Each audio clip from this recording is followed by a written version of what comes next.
Buenas tardes a todos, bienvenidos a este seminario una vez más, que todas las semanas con mucho gusto les traemos a ustedes como una cortesía de sexandrelationshiphealing.com, apoyados por el Dr. Rob Weiss, que es quien auspicia este espacio. Nosotros nos dirigimos específicamente a la comunidad latina de los Estados Unidos y del mundo entero, que tengan facilidad para ver nuestros videos, para ver este webinar en vivo y luego ver la grabación. Este no es una sesión de terapia, no es una reunión de 12 pasos, más bien es un seminario educativo para nosotros poder llevar el tema de la adicción sexual y más que eso, el tema de la recuperación en la adicción sexual. Es un tema que por lo regular no se habla en muchos sitios y no hay muchos terapeutas en español que puedan dominar el tema. Por lo tanto, nosotros quisimos brindar este servicio educativo, presentarnos como una herramienta para que la persona que esté afectada por lo que es la adicción sexual y a la pornografía, que puedan encontrar esperanza de que el problema existe y hay que reconocerlo, pero la recuperación también. Y esa es la buena noticia, eso es lo que nos agrada compartir con todas las personas que nos están viendo. Mi nombre es Humberto Valenzuela, soy un terapeuta en adicción sexual, trabajo online, por lo tanto puedo atender personas que quieran atender su situación, no importa en dónde estén. Así que más adelante les voy a dar la información de cómo conectarme. Ahora les voy a presentar a nuestro colega, colaborador, moderador. Adelante. Buenas tardes a todos y todas. Contento de nuevo de estar aquí con ustedes. Siempre me gusta comenzar con que estos webinars, estos seminarios van dirigidos no solamente a las personas que sufren de adicción sexual o de compulsión sexual, sino también a los familiares, porque los familiares también sufren y sufren traumas, heridas que necesitan poder sanar y necesitan también un proceso de recuperación.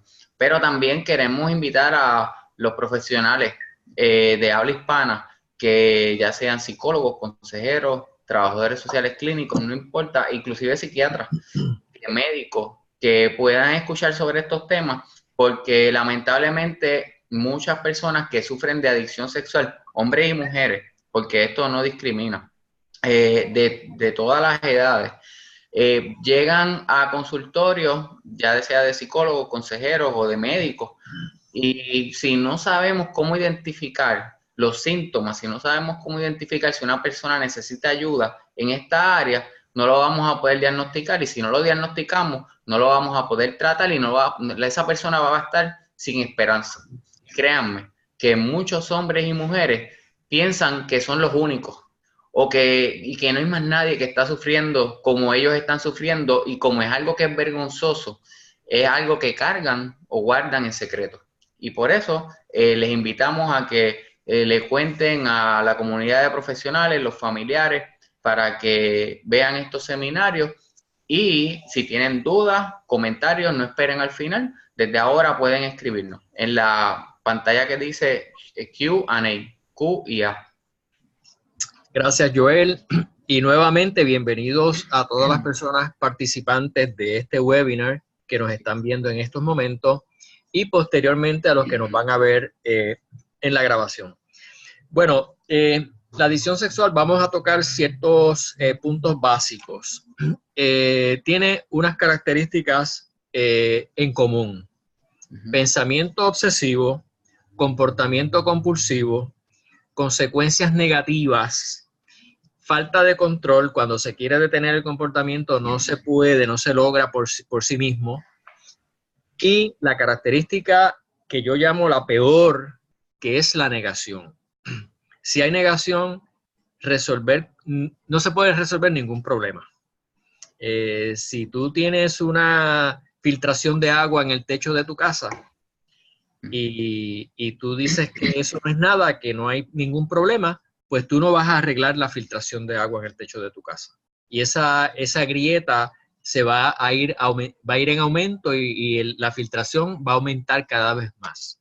Pero no hay problema, pues no hay nada que arreglar, no hay nada que hacer. Por lo tanto, cuando el adicto o adicta se dice que tiene que tocar un fondo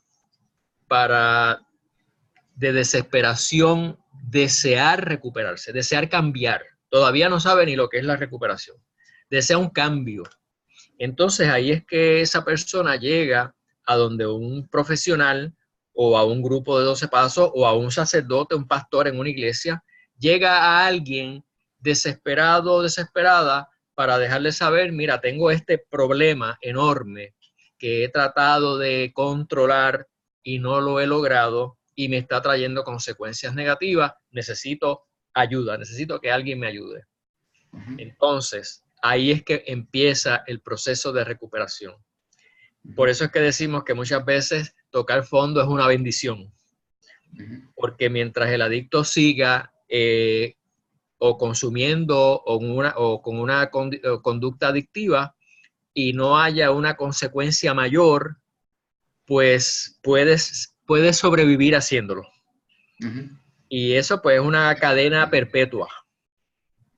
Pero cuando se logra caer en una experiencia que impacte, en una experiencia estremecedora, una consecuencia muy fuerte, entonces es que el adicto o adicta se da cuenta de que ya no se puede seguir con el mismo comportamiento, que ya hace falta un cambio.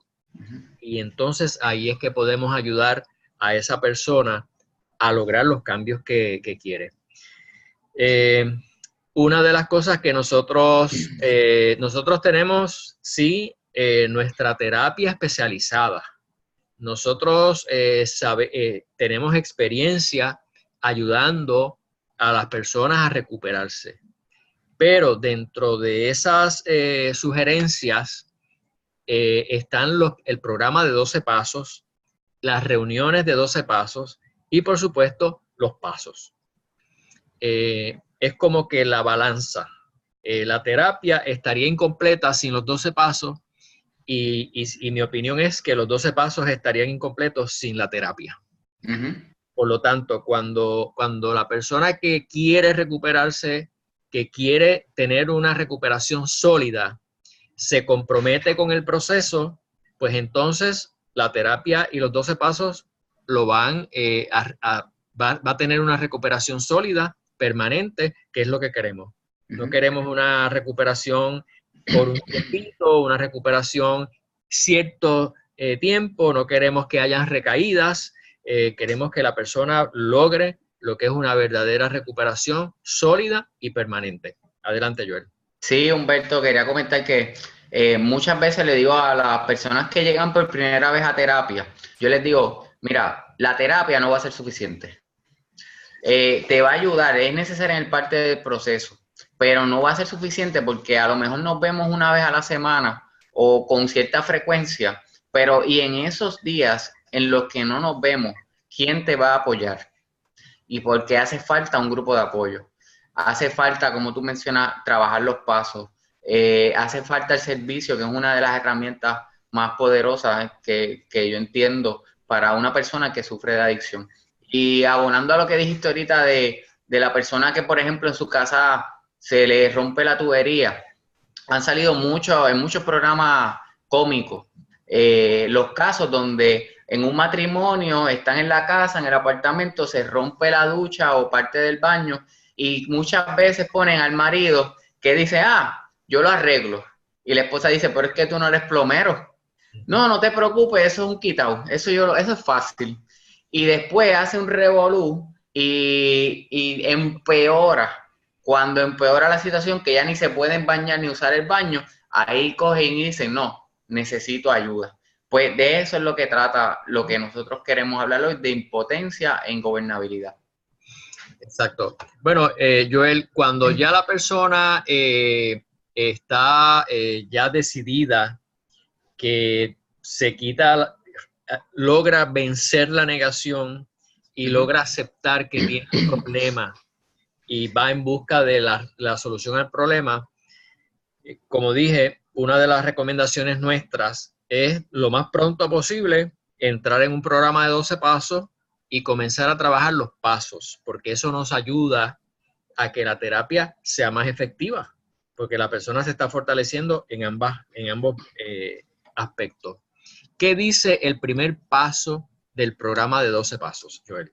Sí, para los que nos están viendo, tenemos de referencia el libro verde que se utiliza en una de los grupos de 12 pasos que se llama Sexoadictos Anónimos. En este grupo de Sexoadictos Anónimos, el primer paso se define o dice: admitimos que éramos impotentes ante nuestro comportamiento sexual adictivo, que nuestras vidas se habían vuelto ingobernables. Exactamente. Quiere decir que vamos a hablar un poco de lo que es el primer paso y de lo que representa para un adicto o adicta al sexo que se quieren recuperar. El primer paso es bien importante y nosotros lo integramos a nuestra terapia porque es parte. El concepto que a mí más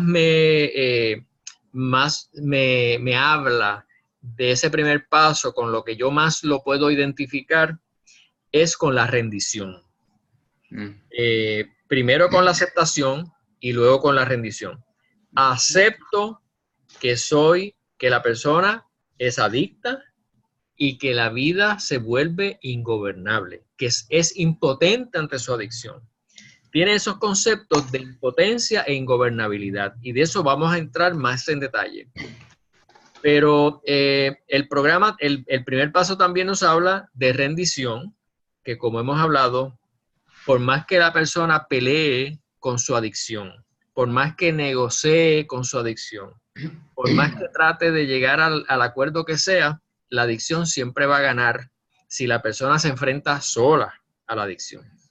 Entonces, cuando entra en un programa de 12 pasos, cuando entra en la terapia, lo que se recomienda es que se rinda. Como cuando una persona comete un crimen y está huyendo por muchos años y ya huir es demasiado abrumador y la persona decide ir al cuartel de la policía y decir: miren, me rindo y ya, no tengo que huir más, no hay que esconderse más, no hay que pasar más esa sensación de que lo están persiguiendo. La guerra termina cuando alguien se rinde. Sí. Por lo tanto, el adicto activo que está protegiendo su adicción por mucho tiempo, que está mintiendo, que está con una doble vida, que está ocultando su personalidad oculta, que tiene que proteger esa conducta que muchas veces es prohibida, muchas veces la guarda en secreto de su pareja, de sus hijos, de sus padres. No es hasta que esa persona se confiesa, levanta las manos y dice: no puedo más, necesito ayuda, esto es lo que ha estado ocurriendo. Y ahí es que comienza el proceso de recuperación. Y por eso es que es tan importante este concepto de rendición. En cualquier otro escenario, rendirse significa perder. En una guerra, pues el que se rindió perdió la guerra. En un evento deportivo, el que se rindió perdió el juego, perdió el evento. Pero en esta, yo creo que es el único escenario donde cuando la persona se rinde, comienza a ganar. Porque ya deja de perder y comienza un proceso de recuperación que le da ganancias, gana libertad y empieza a ganar conexión con las personas que le rodean y empieza a ganar muchísimas cosas que podemos llenar páginas con las ganancias que va a tener la persona. Adelante, Joel. Sí, Humberto, que como tú dices, la persona cuando se rinde comienza a pedir ayuda. Ese yo creo que es uno de los elementos más importantes. Recordemos también que los pasos nacen de los grupos de alcohólicos anónimos y estos pasos primeramente se escriben para personas con problemas con el alcohol que posiblemente guardaban reservas, y en parte de la literatura de Alcohólicos Anónimos hablan de eliminar todas las reservas. ¿Por qué? Muchas veces, y esto lo vemos todavía con personas que llegan a nuestras terapias, que llegan con reservas. Por darles un ejemplo, personas que están a punto de perder su trabajo por el alcohol, de perder su matrimonio por el alcohol. Y cuando yo estoy hablando con ellos en terapia y empiezo a explorar, ¿estás bebiendo? Y me dicen, no, llevo tantos días sin beber alcohol. ¿Y en tu casa hay alcohol? Ah, sí, queda alcohol. Y yo le digo, ¿y has considerado eliminar esa reserva? Y me dicen, no, pero es que eso fue un regalo que me hicieron y fue costoso. Y yo lo tengo por si viene alguna visita. Y entonces ese tipo de reserva, de pensar que yo lo puedo manejar todavía, parte de la negación de engañarnos y decir, no, yo no lo voy a ver, yo no lo voy a tocar, yo no lo voy a beber más. Esto está ahí por una razón justificada, porque me lo regalaron o porque yo quiero ser un buen anfitrión. Y eso es parte de la negación. Eso es parte de creer que puedo solo todavía y que todavía tengo el control. Y por eso entonces en este primer paso hablamos de impotencia e ingobernabilidad. Reconocer de que no tengo el poder con este asunto específico. Humberto. Exactamente, Joel.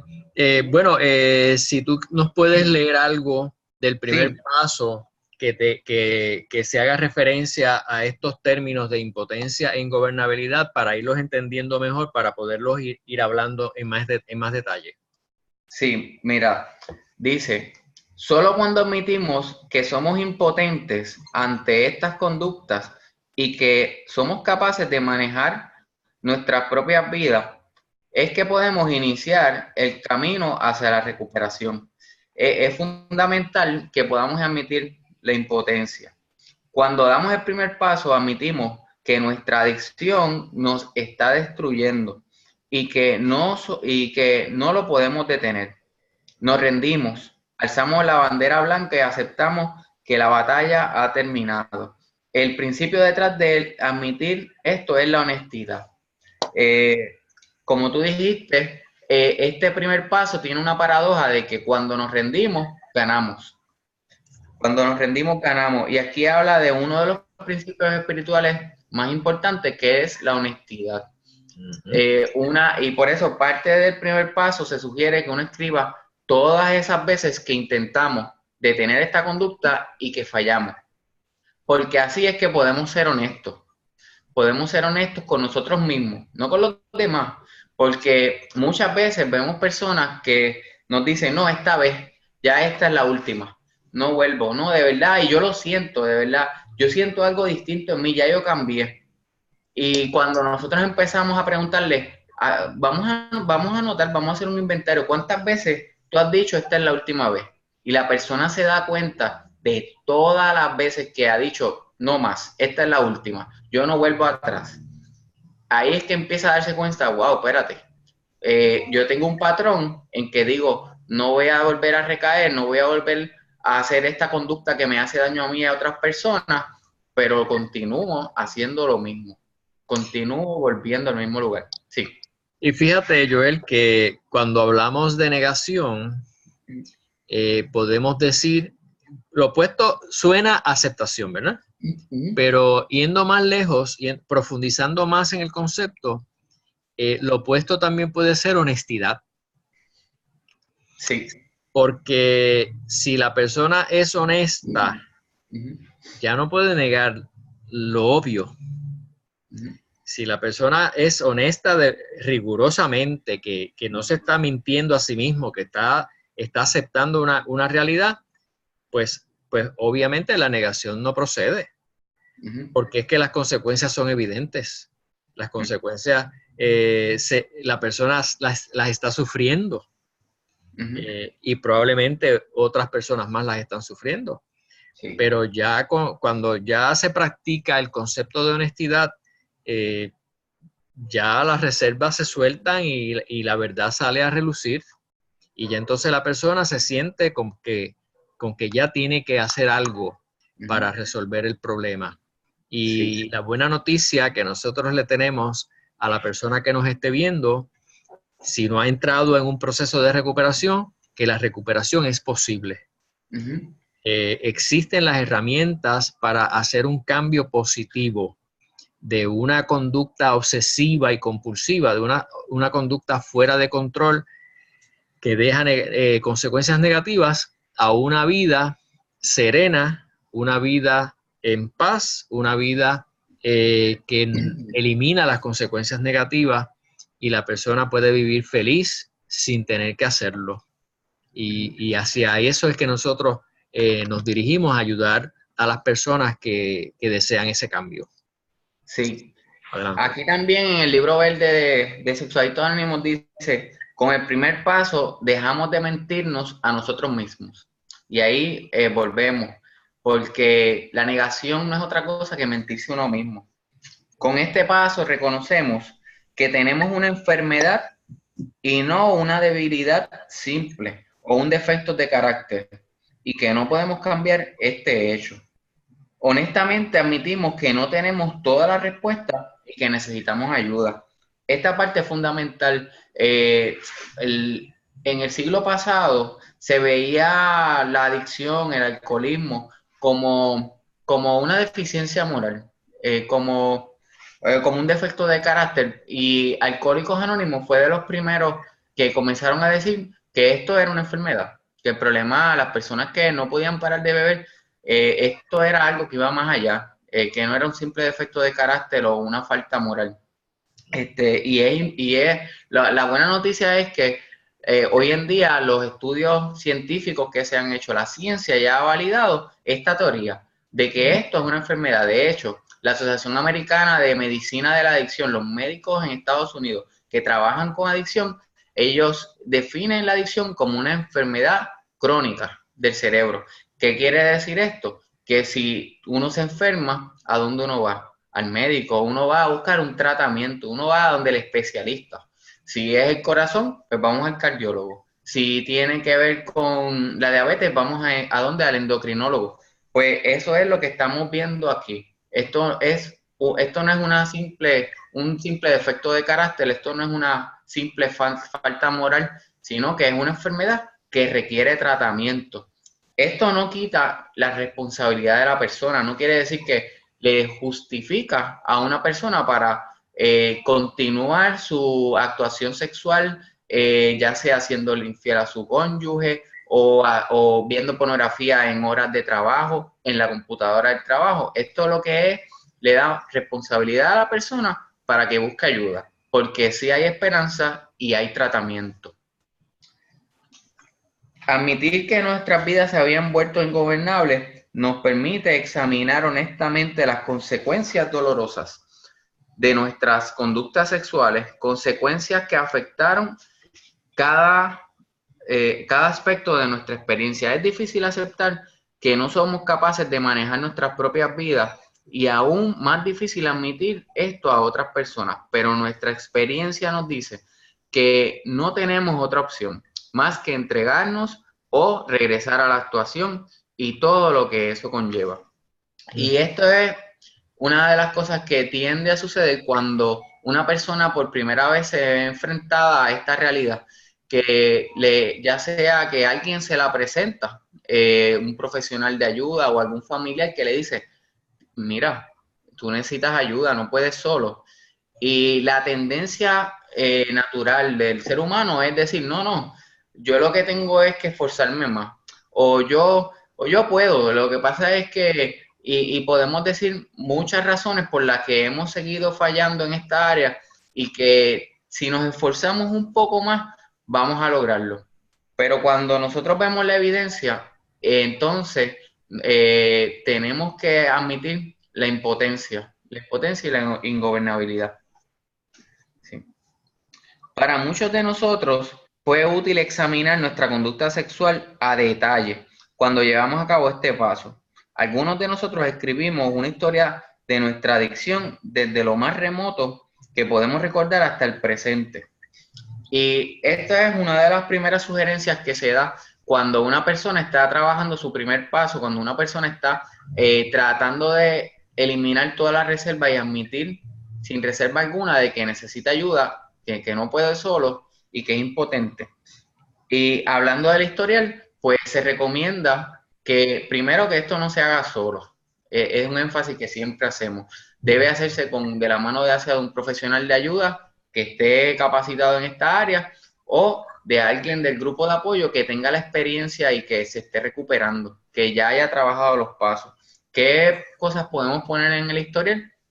¿Cómo nosotros identificamos que comenzó la enfermedad de la adicción en la vida de cada persona? La edad, qué sucedió, si de momento hubo mucho estrés y la persona encontró en el internet pornografía sin estar buscándola, cómo esto fue empeorando, cómo fue progresando, si a lo mejor la veía una vez a la semana o una vez al mes y de momento de una vez al mes fue semanal hasta llegar al punto de todos los días.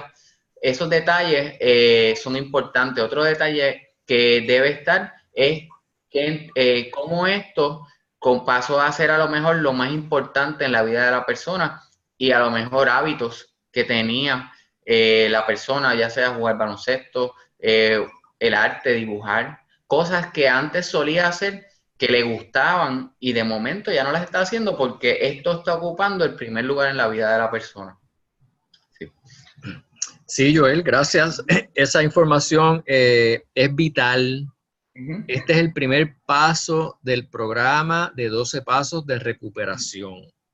Va conjunto con la terapia especializada, pero es importantísimo porque aquí es que se trabajan los conceptos básicos para crear una base sólida. Yo le llamo la zapata.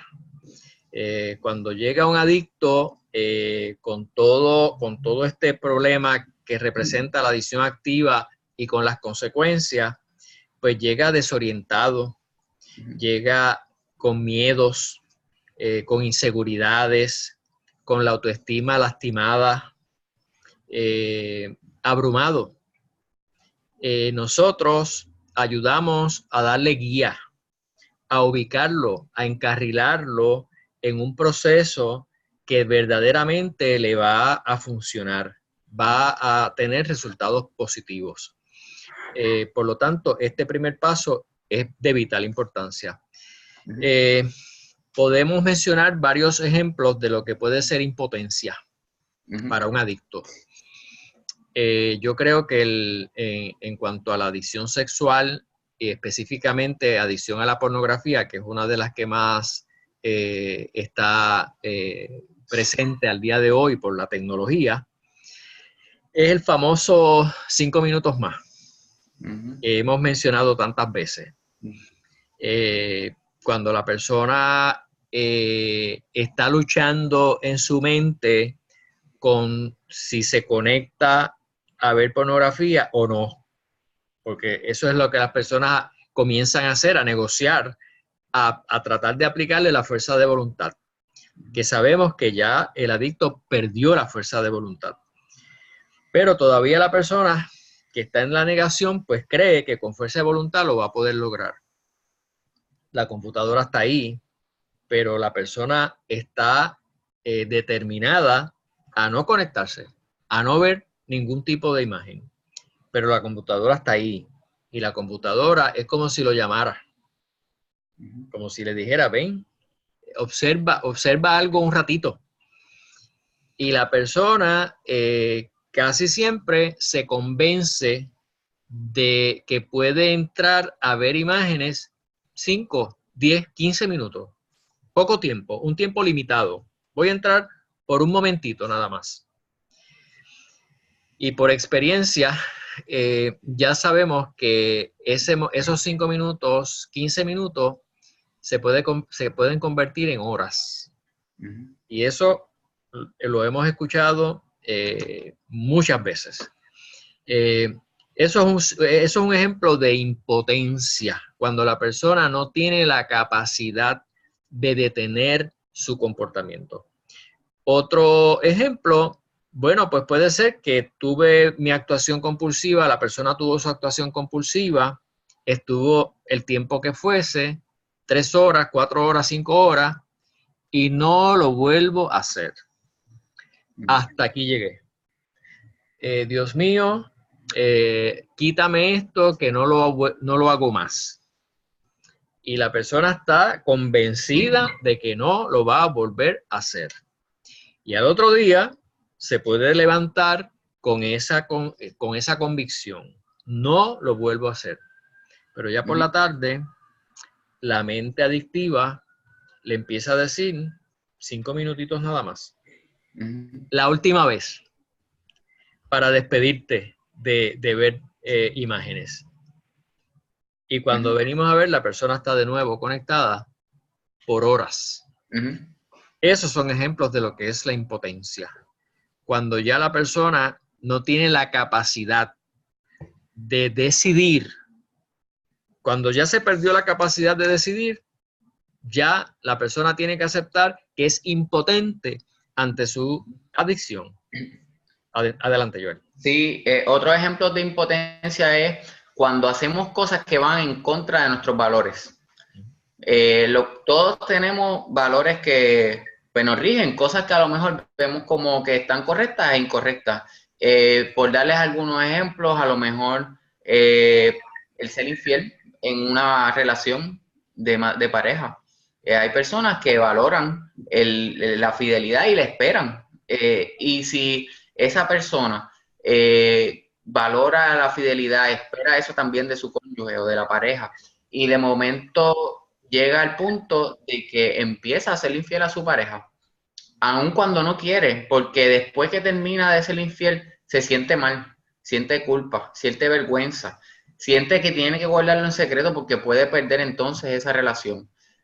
O por ejemplo, el hacer cosas ilegales, llegar a un punto de ver a lo mejor pornografía infantil. La persona dentro de los valores, aparte de que es ilegal, dentro de sus valores sabe que eso está mal, pero no puede parar. Ahí se está viendo la impotencia. Otra de las cosas que podemos hacer en el primer paso es escribir las veces que intentamos parar y no pudimos. Todas las cosas que hicimos. Si, por ejemplo, conozco de casos de personas que idearon planes, como por ejemplo, todos los días estaban viendo pornografía, querían parar de ver pornografía y dijeron, pues voy a hacerlo un día sí, un día no. Y un día sí, un día no es que nunca lograron hacerlo un día sí, un día no. A lo mejor dijeron, pues voy a hacerlo por X cantidad de tiempo, lo voy a hacer solamente por 5 minutos, como mencionaba Humberto. Pero nunca lograron, ninguno de los planes que idearon tuvieron éxito. Y otra de las cosas es que cuando, a pesar de las consecuencias negativas, uno continúa en esa conducta. A pesar de que puedo ser despedido si veo pornografía en la computadora de mi trabajo. Y yo lo sé. Y yo no quisiera que me cogieran viendo pornografía por todo lo que puede sucederme. Tanto la pérdida de empleo, que todo el mundo se entere, la vergüenza. Y esas consecuencias, que yo estoy consciente de ellas, no son suficientes para yo parar. Todas esas cosas es importante que se escriban, que se compartan con una persona adecuada, una persona confidencial, que no lo va a decir a todas las personas, una persona que haya compasión, que es como las personas dentro de los grupos de apoyo que se pueden identificar contigo, o un profesional de la conducta que esté capacitado en esta área, que va a guardar la confidencialidad y que va a apoyarte en el proceso y que entiende que esto es una enfermedad.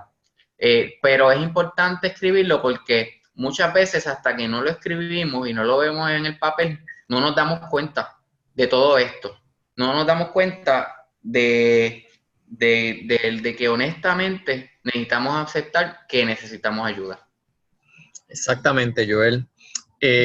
Hay muchos ejemplos de lo que es la impotencia, que es la incapacidad de detener la conducta que te está haciendo daño y que es tan evidente.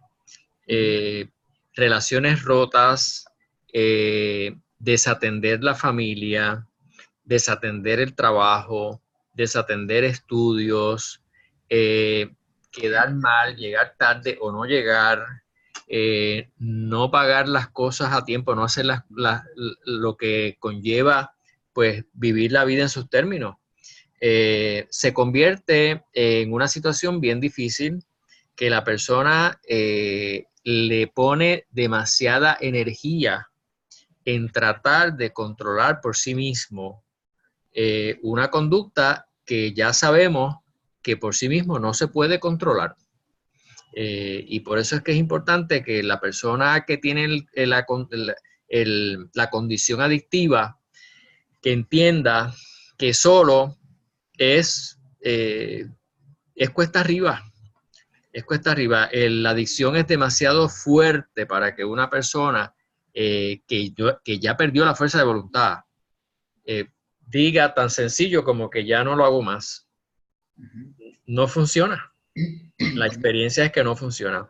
Así que, por lo tanto, ese primer paso y la aceptación y la honestidad y la rendición son los principios básicos para comenzar un buen proceso de recuperación y para lograr cambios positivos.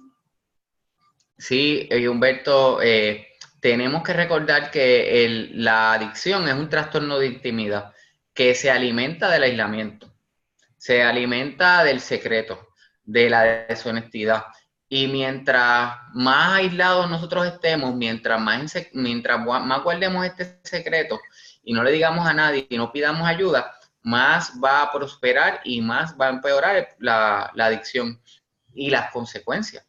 Porque en la medida en que hacemos cosas que jamás pensábamos que íbamos a llegar a hacer, más consecuencias negativas vamos a tener. Y otra de las cosas que se sugiere en este primer paso es calcular el dinero malgastado, dinero y tiempo, porque a veces no nos damos cuenta de cuánto dinero hemos malgastado en la adicción. Y cuando hacemos un cálculo y lo escribimos, y no va a ser perfecto, pero se sugiere que uno analice desde cuando uno identificó que comenzó la adicción en uno. Y uno hace el cálculo y ve que son miles de dólares. Y en ese cálculo podemos incluir si hemos sido hospitalizados en algún centro de salud mental, porque la adicción nos puede dar depresión, nos puede dar mucha ansiedad, todas estas consecuencias. Y hemos a lo mejor recurrido a médicos o a psicólogos para trabajar con la ansiedad, con la depresión, que la raíz muchas veces es la adicción. Así que cuando nosotros hacemos ese cálculo y vemos que son miles de dólares y vemos, wow, estos miles de dólares, si yo no lo hubiera malgastado, a lo mejor podría tener un carro, podría tener un mejor hogar, muchas metas que pudiéramos haber alcanzado, y el tiempo. Cuando calculamos el tiempo que malgastamos y entonces nosotros vemos todas las horas que han sido malgastadas en esto, que pudieron haber sido invertidas en los estudios, en tiempo familiar, con nuestros hijos, con nuestra pareja. Todas esas cosas nos ayudan a poder admitir la impotencia. Exacto.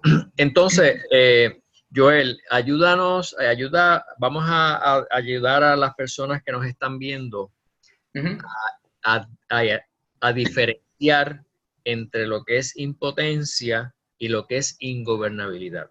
La adicción la persona está impotente ante su adicción, quiere decir que no tiene ningún control y su vida se vuelve ingobernable. ¿Cuál es la diferencia? Mira, parte de la impotencia es lo que hemos hablado cuando uno ha perdido ya el poder o la fuerza de voluntad. Voy a citar aquí entonces parte de lo que habla el libro verde. Dice: nuestra enfermedad nos dejó con poco tiempo, energía o dinero para nada más. Nuestras fantasías y obsesiones nos distraían de las cosas que necesitábamos hacer. A menudo descuidábamos nuestras responsabilidades y evitábamos hacer las cosas que no queríamos enfrentar. Muchos de nosotros tuvimos una serie de problemas simultáneos. Teníamos relaciones que necesitaban atención, crisis financiera y en ocasiones enfrentábamos problemas legales. Las consecuencias para nuestra vida interior era igual de serias. Las conductas sexuales adictivas aumentaban nuestra soledad e inseguridad, lesionaba nuestra autoestima, nos alejaba de nuestra naturaleza espiritual y a menudo resultaba en un trauma emocional. Todas estas consecuencias se suman para dar una vida ingobernable. Así que cuando nosotros vemos que una persona ya lo principal en su vida o su vida gira alrededor de la adicción, de la conducta sexual compulsiva. Y eso es lo más importante, todas las responsabilidades, la persona no tiene la capacidad de atenderlas. Responsabilidades de trabajo, responsabilidades con sus hijos, con sus hijas, con su esposa o esposo, con sus responsabilidades con la sociedad, como hijo, como padre. Pues ya ahí estamos viendo que es y con uno mismo, porque la persona puede llegar al punto de descuidarse. Conocemos casos de personas que pasan horas, y cuando decimos horas podemos estar hablando hasta de 8 horas de estar pegados viendo pornografía, e inclusive personas que si no comen, pues pueden hasta desmayar porque sufren a lo mejor hasta de diabetes. Y la persona está tan ingobernable que se ha descuidado a sí misma que ni come, ni se alimenta. Tengo casos, ejemplos que personas han estado horas viendo pornografía y cuando se levantan a ir al baño, de momento sienten que se van a desmayar. Y ahí se acuerdan que tenían que comer. Y dicen, espérate, déjame comer. Y ahí es que vemos la ingobernabilidad. Esa es una de las formas. Exacto. Y entonces, pues, la ingobernabilidad es el caos y los daños causados por la enfermedad, por la conducta adictiva, que es obsesión y compulsión. Por lo tanto, impotencia es falta de control para detener el comportamiento a pesar de las consecuencias negativas, y la ingobernabilidad es el caos y el daño causado por la adicción. Y esos dos términos son los que atiende el primer paso, que hay que entender exactamente, y que las personas afectadas y aún sus familiares, porque decimos que la adicción impacta a los seres cercanos. Por lo tanto, cuando el adicto entra en un proceso de recuperación, que empieza a aprender de qué se trata esto, yo también sugiero que la familia también sepa de qué se trata. Que la familia sepa lo que es un primer paso, para que sepan con lo que estamos trabajando. Esto no es una poca vergüenza, esto no es una falta de moral, esto, menísimos, es una falta de fuerza de voluntad. Esto es una condición que ya está probada, que es una condición, una enfermedad que afecta a la mente, el cuerpo y el espíritu, y que entonces hay que trabajarla en esos tres componentes para que pueda haber una recuperación sólida como la persona merece. El caos es lo que yo llamo leña para el fuego, porque es una de las cosas que es provocada por la adicción, pero a la misma vez provoca seguir en la adicción. Porque cuando la persona que es adicta, que ha provocado un caos en su vida, ¿cómo se alivia de no tener que manejar el caos? Pues recurriendo a la adicción de nuevo.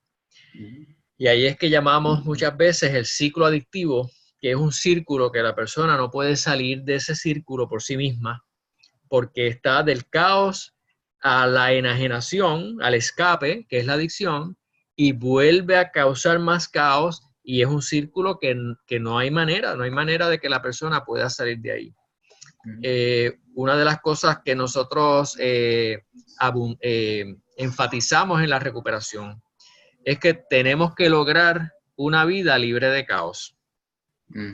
Y cualquiera puede decir, pues eso es imposible porque la vida tiene muchas situaciones que pueden convertirse en caos. Y lo que decimos es lo siguiente: nosotros podemos tener situaciones, pero no que lleguen a caos, porque el caos es tóxico. Para un adicto en recuperación, entrar en caos, pues es veneno. Es lo menos que le conviene a una persona que está tratando de recuperarse. ¿Cómo podemos evitar el caos? Bueno, pues atendiendo las cosas para que las cosas se resuelvan a tiempo, buscando ayuda, no procrastinando, que es dejar todo para después, atendiendo las cosas mayormente, que es lo que no se hace en la adicción activa.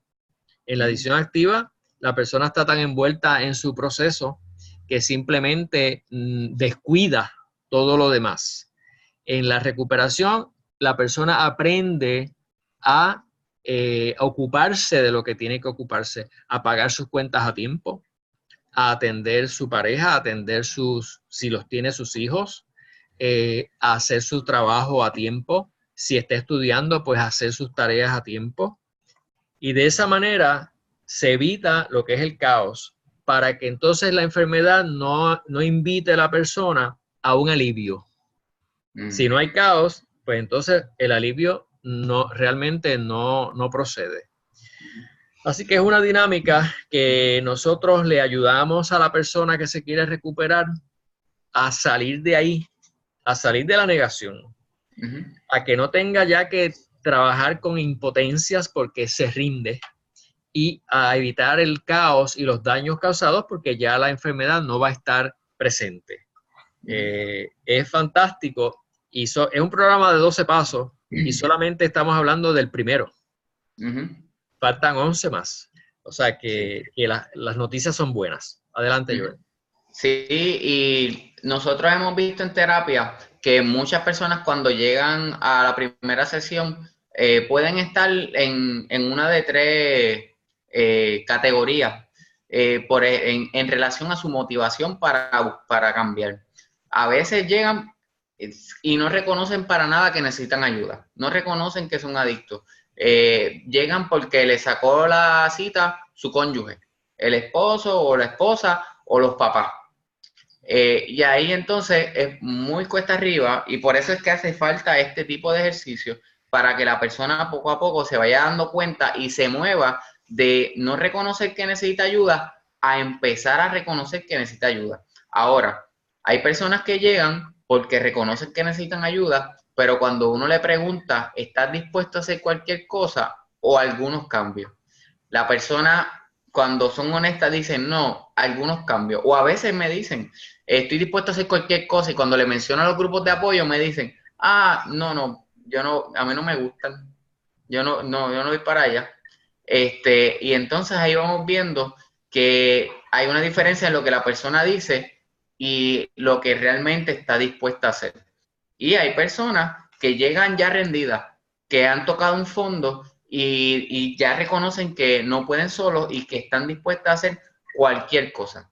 Ir a los grupos de apoyo, rendir cuentas con un padrino o madrina, trabajar los pasos y venir a terapia. Y eso es lo que nos ayuda, la impotencia y la ingobernabilidad, a que la persona pueda pasar de no reconocer que necesita ayuda a estar dispuesta a hacer cualquier cosa que sea necesaria. Y entonces, en el grupo de 12 pasos hay unas frases que a mí me gustan muchísimo porque lo dicen todo. Estamos en el punto de cambio, entregándonos totalmente, le pedimos a Dios su protección y cuidado. Quiere decir que los grupos de 12 pasos no es para escoger lo que más te guste, ni es para utilizarlo para ir de visita, ni es para escoger ciertos pasos o empezar a escoger lo que te guste y lo demás. Los grupos de 12 pasos te invitan a un cambio completo, a una entrega total. Estamos en el punto de cambio. Queremos un cambio de paradigma, de negativo a positivo. Por lo tanto, hay que estar dispuesto a una entrega completa. Y esa es la invitación que nosotros le hacemos a todos nuestros participantes de la terapia, que se unan a la comunidad de 12 Pasos, que es un salvavidas. Miles y miles de personas acuden diariamente a reuniones de 12 Pasos y salvan sus vidas mediante estos programas y estas reuniones. Sí. Adelante, Joel. Y Humberto, queremos decirle a la audiencia que Esto nosotros no lo decimos solamente porque tengamos fe en ellos o solamente porque hemos visto en nuestra experiencia cómo personas han cambiado y han podido parar y han podido recuperarse, sino porque científicamente hay estudios que evidencian de que el grupo de apoyo ayuda. Las personas que tienen problemas de adicción, la enfermedad de la adicción, hay estudios que evidencian que cuando van a grupos de 12 pasos, cuando trabajan los 12 pasos, cuando rinden cuentas con un mentor, todas estas cosas ayudan a que su recuperación se acelere, sea mucho más rápido y los cambios no solamente sean más rápidos, sino sean sostenidos. Porque cuando hablamos de enfermedades crónicas, son enfermedades que tienen recurrencia, como la diabetes. Una persona a lo mejor puede llegar a tener el peso ideal, a hacer ejercicio, alimentarse bien y no tener necesidad de insulina. Pero a lo mejor puede haber un momento donde hay una recurrencia o recaída, donde vuelve a comer dulce, descuida su peso, no hace ejercicio, vuelve a tener que utilizar insulina. Lo mismo sucede con esta enfermedad crónica de la adicción. La persona puede tener por años la conducta sexual compulsiva y de momento para el mantenimiento, todas las cosas que le sirvieron para parar y vuelve entonces al mismo lugar o peor. Así mismo, Joel. Bueno, pues el tema está interesantísimo. Invitamos a las personas que deseen recuperarse a que se integren a un grupo de 12 pasos. Casi en todas las comunidades hay grupos. Eso hay que buscarlo en información. Nosotros también estamos disponibles para ayudar en lo que podamos. La terapia online de mi parte. Hay algo técnico que no está saliendo la información, pero ya mismo se resuelve. Mi número de teléfono, el 1787-984-1230. 1787-984-1230. Mi correo electrónico, humberto@picayainstitute.com y mi página web, picayainstitute.com. Estamos a la orden. Cualquier duda, pregunta, nos pueden hacer una llamada, nos pueden hacer una consulta y con mucho gusto la vamos a contestar. Me despido, hasta la próxima y les dejo con Joel. Sí, aquí tienen nuestra información. De mi parte también, cualquier duda pueden escribirme a mi correo electrónico o enviarme algún mensaje de texto por teléfono y pueden visitar mi página de consejero Joel Ventura en Facebook, donde trato de siempre subir videos e información muy pertinente de salud mental, incluyendo lo que son las adicciones y la adicción sexual. En confianza, comentarios, dudas, sugerencias, estamos para servirles. Hasta la próxima.